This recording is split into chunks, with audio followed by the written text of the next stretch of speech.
Olá, seja bem-vindo ao meu canal. Eu sou o professor Perana Júnior e hoje a gente vai estar falando de mais uma decisão do CARF que analisou uma questão relativa à AVJ, o ajuste de valor justo, né?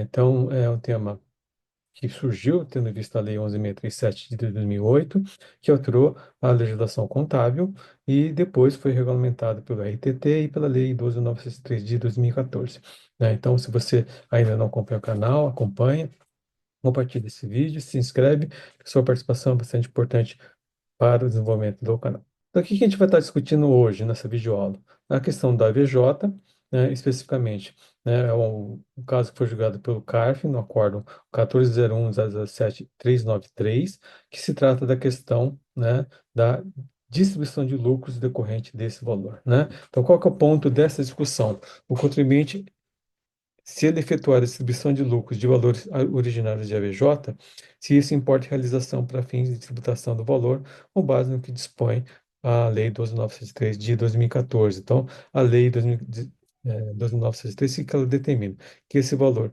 seja registrado em subconta, controlada pelo contribuinte, e quando houver efetiva realização, esse valor deve ser oferecido à tributação. Por quê?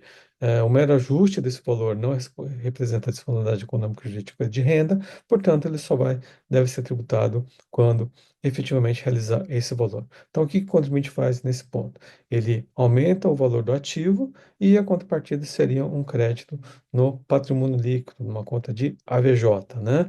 Então, o que aconteceria se o contribuinte pegasse esse valor que está no PL, que aumentou o PL, ele faça a distribuição desse valor para o sócio acionista? Isso importaria em distribuição em realização, para fins do que determina a Lei 12.903 de 2014, né? Aí temos algumas discussões em relação a isso, né?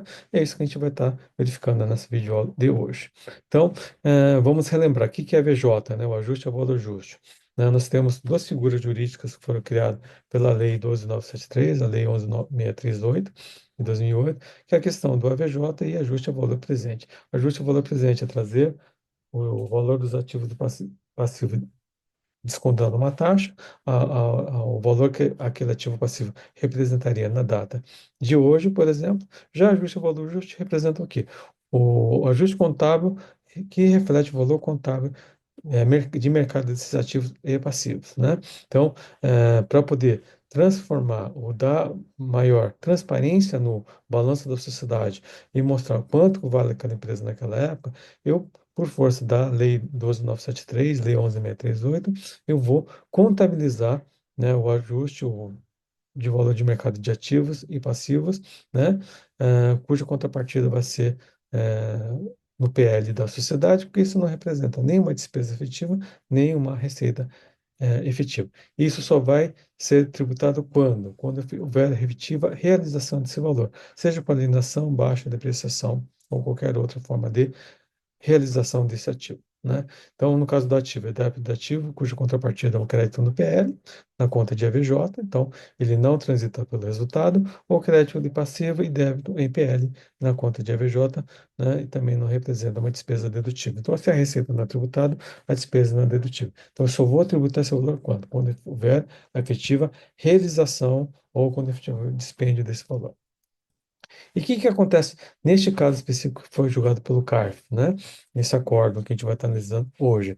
A empresa ela fez uma VJ de um imóvel, no caso, um shopping, que era uma propriedade para investimento, na qual ela contabilizou débito em ativo, ou seja, aumentou o ativo, cuja contrapartida foi um crédito em patrimônio líquido na conta de AVJ em reserva de retenção de lucros, né? Então, por quê? Como ela não tinha caixa referente a esse valor, que isso é uma espécie de reavaliação, é uma reavaliação desse ativo, a contrapartida foi na conta de reserva dentro do patrimônio líquido. Então, o que que a sociedade fez? Ela distribuiu lucros com base em ganho por esse AVJ. Então, ela emprestou dinheiro, captou dinheiro no mercado e, com base nesse recurso que entrou no caixa, ela efetuou a distribuição desse valor para o sócio ou acionista da sociedade. O fisco entendeu que essa distribuição configurava a realização do ativo, exigindo a tributação e alegando também que não tinha, essa empresa não tinha lucros acumulados e usou de empréstimos para distribuir o valor. Então, como ela não tinha caixa, ela captou recursos no mercado e efetuou a distribuição para os sócios acionistas. Não faz muito sentido do ponto de vista econômico, mas a sociedade fez essa operação de maneira a transferir valores para os sócios acionistas isentos da tributação. Qual foi o fundamento da autuação neste caso? O fisco entendeu, né, a autoridade fiscal, que a distribuição sem suporte de lucros reais seria a realização do AVJ, então ele entendeu que houve a realização desse valor, dessa receita, portanto, ela seria tributável. O lucro teria origem em expectativa de ganho do AVJ seria tributável no momento da sua distribuição. Então, ele entendeu que teria ocorrido uma realização, portanto, esse valor deveria ter sido oferecido à tributação. Qual que é o ponto central dessa discussão, né, dessa autuação que foi julgada pelo CARF? A discussão central gira em torno da realização ou não do AVJ de imóvel de propriedade da recorrente em situações em que o AVJ seja utilizado para a distribuição de lucros, o que, segundo a autoridade fiscal, acionaria o imediato gatilho da tributação. Então, no entendimento da autoridade fiscal, distribuiu o lucro, teria ocorrido a realização, por força do que dispõe o artigo 13 da Lei 12.973 de 2014, portanto, esse valor deveria ser oferecido à tributação. Aí o CARF, em 19 de fevereiro de 2005, através do acordo 14.01.017.393, né, entendeu que o contribuinte tinha razão, deu provimento ao recurso voluntário do contribuinte, cancelando a autuação. Então, aqui está a ementa do acordo. Então, assunto imposto de renda da pessoa jurídica, fato gerador junho de 2015, dezembro de 2015, AVJ, ganho e realização. O ativo que gerou ajuste ao valor justo, AVJ, não foi objeto de depreciação, nem de alienação ou outra eventual baixa na escrituração, permanecendo intacto no PL da sociedade, patrimônio da sociedade.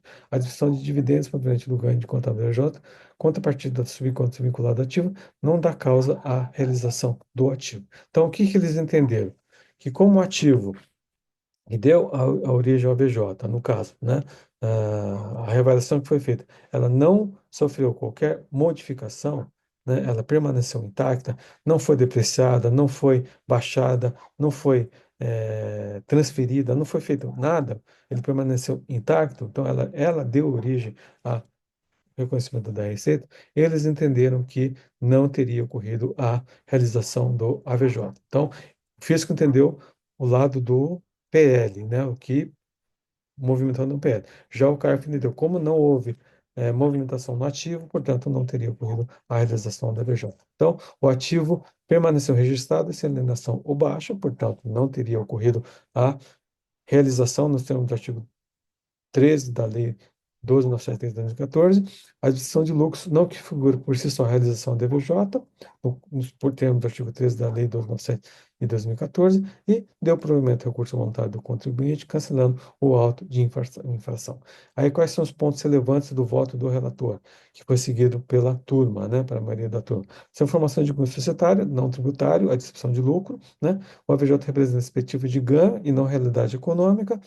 Não houve alienação nem redução patrimonial, não se pode tributar o irrealizado, ou seja, o ativo não sofreu modificação, não foi depreciado, não foi baixado, não foi realizado, e faz a diferenciação de repercussão societária, dividendo, dividendo é uma repercussão societária, não teria impacto no tributário, porque o tributário, no termo do artigo 13 da Lei 12.903 de 2014, determina que haja realização do ativo, a distribuição do lucro, a movimentação da receita, não importaria a realização do ativo. Então, teria que haver movimentação do ativo para justificar a tributação. Por força disso, entendeu que o contribuinte tinha razão.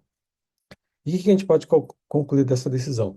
A decisão analisa a neutralidade tributária do EVJ, que é um ponto, né, que foi criado pela Lei 11.638 de 2008 e, posteriormente, foi regulamentado pela RTT e pela Lei 12.973 de 2014. Distribuição de lucros não equivale à realização tributável, portanto, não podemos dizer que a mera distribuição do lucro por si só ensejaria a tributação do valor, teria que realizar o ativo, né, para poder justificar a importância do estudo da contabilidade e conversância com o direito tributário, porque entendendo contabilidade, você consegue visualizar e entender essa decisão do CARF, e a importância do registro contábil e da comprovação como prova para suportar o que foi feito. Então, é importante para nós que somos profissionais de direito entender a contabilidade para poder entender como é que é o mecanismo da tributação do ABJ e outras questões tributárias relevantes. Então, eu entendo que a decisão do CARF está adequada, dentro do que está em linha a legislação, então eu não faço reparos nela, né? Vamos ver se essa discussão vai para a Câmara Superior e como a Câmara Superior vai decidir em relação a essa matéria. Então, é isso que eu queria falar na videoaula de hoje. Espero que vocês tenham gostado. Se gostaram, compartilhe esse vídeo, inscreva no canal, que a sua participação é bastante importante para o desenvolvimento do mesmo. Obrigado, até a próxima.